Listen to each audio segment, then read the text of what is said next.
অনেক কিছু শুনেই বড় হয়েছো। এটা করা যাবে না, ওটা করলে লোকে কি বলবে।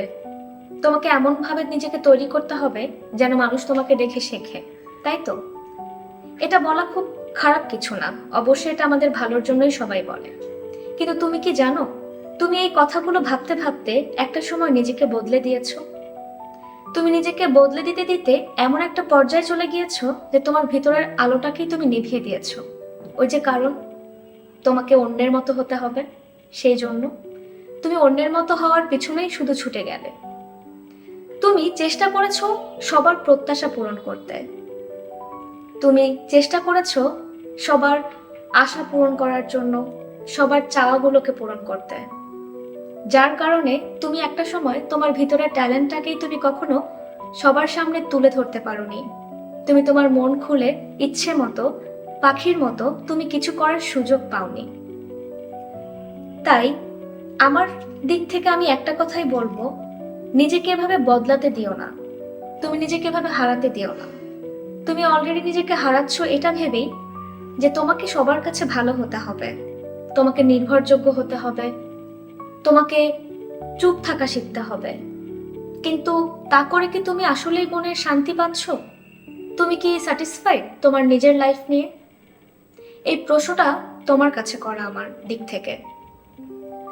আমার দিক থেকে আমি একটা কথাই বলবো আজকের এই ভিডিওর মাধ্যমে, যারা আমরা আসলে নিজেকে অন্যের মতো হতে গিয়ে এতটাই ব্যস্ত হয়ে গিয়েছি, যারা আমাদের নিজেদের ভেতরের প্রতিভাগুলোকে সবার সামনে বা নিজের ভালো থাকার জন্য তুলে ধরতে পারছি না, কিছু করতে পারছি না, আমাদের তাদের হওয়া উচিত একদম স্বনির্ভরশীল, নিজের প্রতি কনফিডেন্ট থাকা উচিত। কারণ তোমার নিজের সিদ্ধান্ত যখন তুমি নিজে নিতে শিখবে, তখন তোমার মধ্যে আত্মবিশ্বাসের স্ট্রং ভাবে জন্ম নেবে, যেটা তোমাকে সামনে এগিয়ে যেতে অনেকটা সহযোগিতা করবে। এছাড়াও আজকের এই কন্টেন্টের মাধ্যমে আমি আরেকটা বিষয় বলবো, আমরা যারা মেয়েরা আছি আমাদের সর্বক্ষণই উচিত আমাদের নিজেদের প্রতি নির্ভরশীল হওয়া। অন্যের উপর নির্ভরযোগ্য না হয়ে নিজের উপর নির্ভরশীল যখন আপনি হবেন, তখন স্বাভাবিকভাবে আপনি খুব ভালোভাবে লাইফটাকে দেখতে পাবেন। তার কারণ হলো, আমরা ঠিক কত পার্সেন্ট মেয়েরা অন্যের উপর নির্ভরশীল হয়ে নিজের মনের মতো চলতে পারছি বা নিজের ইচ্ছেগুলো পূরণ করতে পারছি। আমাদের অনেক জবাবদিহি করতে হয় অনেকের কাছে, অনেক হিসেব দিতে হয়, তাই তো? তো এই বাস্তব কথাগুলো আসলে হয়তো যার জীবনের সাথে মিলে যাবে বা কারোর যদি কোনো এই বিষয়ে মতামত থাকে, তারা অবশ্যই আমার কমেন্ট বক্সে শেয়ার করতে পারেন।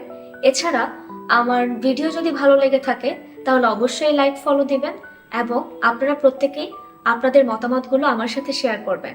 আর যদি কারোর কোনো আইডিয়া থাকে তাহলে অবশ্যই আমার সাথে শেয়ার করবেন ইনবক্সে, যাতে করে আমি পরবর্তীতে আপনাদের সাথে আরও নতুন কোনো টপিক নিয়ে কথা বলার বা আপনাদের সাথে আড্ডা দেওয়ার সুন্দর সুযোগটা পাই। আর আজকে এই পর্যন্তই। সবাই ভালো থাকবেন, সুস্থ থাকবেন। ধন্যবাদ। আসসালামু আলাইকুম।